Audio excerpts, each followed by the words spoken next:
Um convite. Devocional número 7 do livrinho Além da Competição, de Atletas em Ação.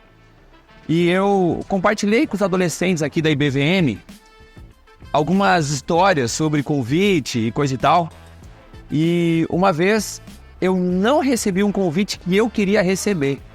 Eu estava jogando basquete com os meus amigos na igreja lá em Curitiba. E uma das pessoas que estavam ali na casa falou assim: ô Márcio, a gente vai tomar café lá, a galera vai tomar café, daqui a pouco a gente te chama. Eu falei: pô, eu queria tomar café com o cara também e eu não fui convidado. Pô, eu fiquei mó triste. E talvez você já deve ter sido deixado de lado, vamos dizer assim, e pode ter ficado triste também. Qual seria a sua reação?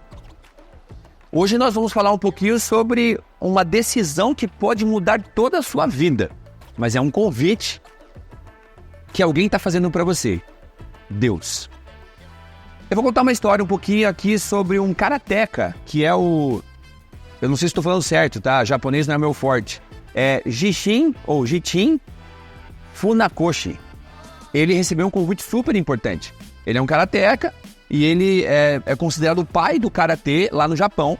E ele cresceu, morou numa cidade pequena do interior do Japão lá e tal. E depois ele foi para Tóquio através desse convite. Quem o convidou foi o rapaz que herdou o trono, ou seja, o príncipe. Ele convidou para participar de um evento que se chama Exibição Atlética, então lá de Tóquio. E nessa mesma época, um judoca viu esse Jishin e o convidou para outra coisa ainda, para ajudá-lo a divulgar o karatê no país.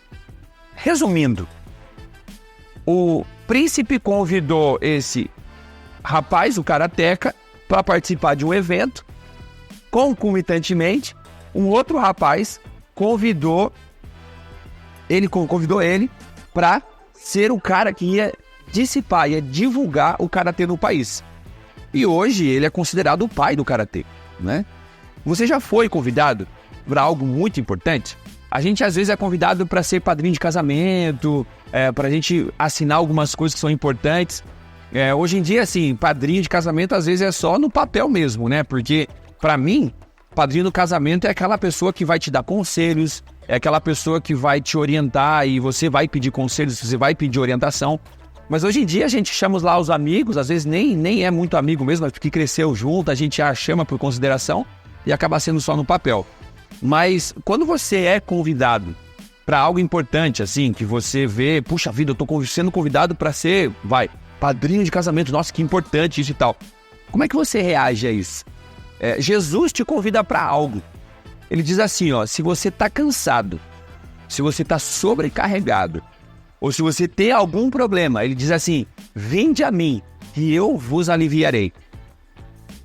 Lá em João 1,12, há uma informação muito importante, que diz assim: aos que receberam Jesus, aos que creram em Jesus, Deus deu o direito de se tornarem filhos dele. Então, através de Jesus, você e eu, nós nos tornamos filhos de Deus e não só criaturas. Então Jesus, ele está te convidando para você viver uma vida plena e abundante com ele, que está lá escrito lá em João 10,10. Jesus falando: eu vim para que tenham vida, e vida plena, e vida abundante.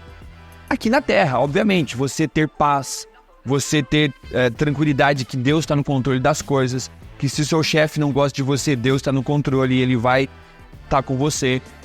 Você tá na rua, ele tá te protegendo, mas muitas vezes vai acontecer coisa ruim com você, porque a gente vive num mundo perdido, caído. Por exemplo, primeira semana que eu comecei a ir na igreja, que eu me converti, roubaram meu carro. Então assim, as coisas acontecem, mas Deus, ele tá com você, mesmo assim, ele não perde o controle das coisas. E ele convida você para ter essa vida plena aqui, uma vida de paz, uma vida de certezas. Mas o mais importante, ele te convida para viver eternamente com ele, que é a salvação, que eu comentei no vídeo anterior, que se você receber a Cristo como seu Salvador, você vai ser salvo. Então Jesus, ele te ama muito, que ele morreu na cruz por você. Em um dos meus vídeos também eu falei, para você lembrar da Páscoa, Jesus morreu e ressuscitou, venceu a morte. Então, Jesus está te convidando para ter um relacionamento verdadeiro com Ele. E aí, você vai aceitar esse convite? Deus abençoe.